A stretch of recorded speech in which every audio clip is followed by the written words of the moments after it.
Sanibona, ikwanyana la. This is Nyana from Nyana Productions. Sila eMaritzburg njengamanje ngase Dales Park la kukhona abafowethu khona abakhosele khona abaqoshwe endaweni ehlukene kusho ukuthi behamba ngoba bengaphephile.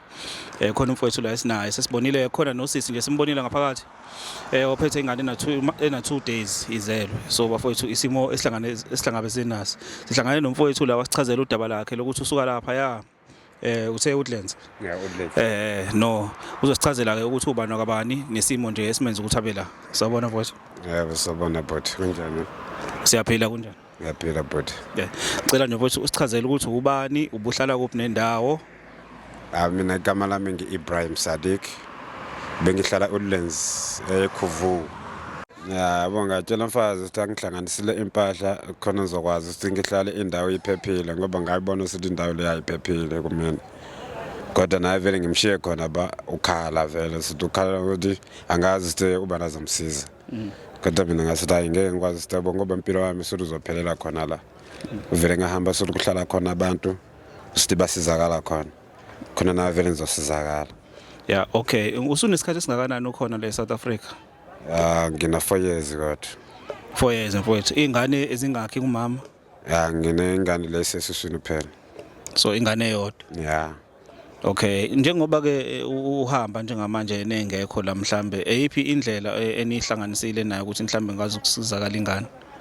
Kodwa ngendlela bese ngisuka ngayo ayikho into usithi sizokhuluma naye usithi khona indlela usithi angakwazi ukunhlanganisa ngayo ngoba naye vele bokhala. Okay, so uma ngabe uchaza la uke washo ukuthi kukhona abanye ulala ehlathini mhlambe ngabe basekhona yini abanye abakhona lapha ya abazama ukuphepha mhlambe bayoyifihla khona abangakwazi ukuthi bafike la bangenayo imali transport noma mhlambe abasalinda abanye ukuthi bakwazi ukuthi bafike nabo la? Yeah, vele bakhona kodwa angazi ngoba sibelekile indawo ihlukene. Mina khona umuntu bese ngihamba naye bese hamba sotho ngoba indawo besihlala ndawonye. Ngabona ukuthi ngeke ngimshiyelo. Ngcono sithi ngigijime naye ngoba ngabona sithi azofa ngendlela base baphatha ngayo imesi laba abantu. Yeah. So eziphi ikhali ozibonile lezi ezenza ukuthi mhlawumbe ubone ukuthi hayi uzolimala kungcono ukuthi uhlehle?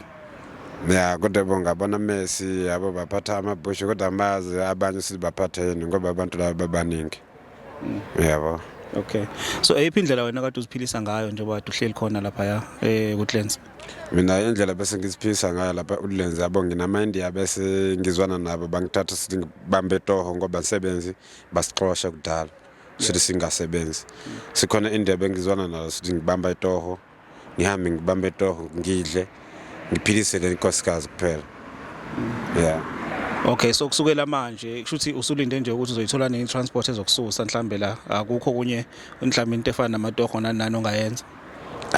Ukho kunye nje sithi ngakwazi ukuyenza njengamatoho ngoba yabo mase bangithola endleleni yabo igcineni sithi ngizofa noma sithi ngizolumala ngoba mase bangithola endleleni kuzoba inkinga kumina sithi ngihamba ngiya khona lapha etohweni.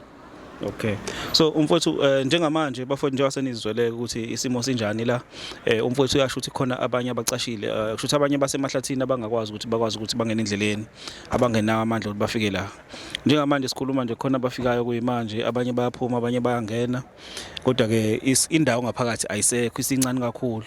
So simbi isimo esenzakala la ngaphakathi. So singacela nje ukuthi mhlambe mangabe kwenzeka kuqhubeka isikhathi mhlambe iphathimandla zikwazi njengoba kade zenza iplani indawo le njengoba siyibona ukuthi indawo nje bakwazi ukuthi balekelele baye phambili. Singabonga kakhulu. Okay, ngiyabonga kakhulu.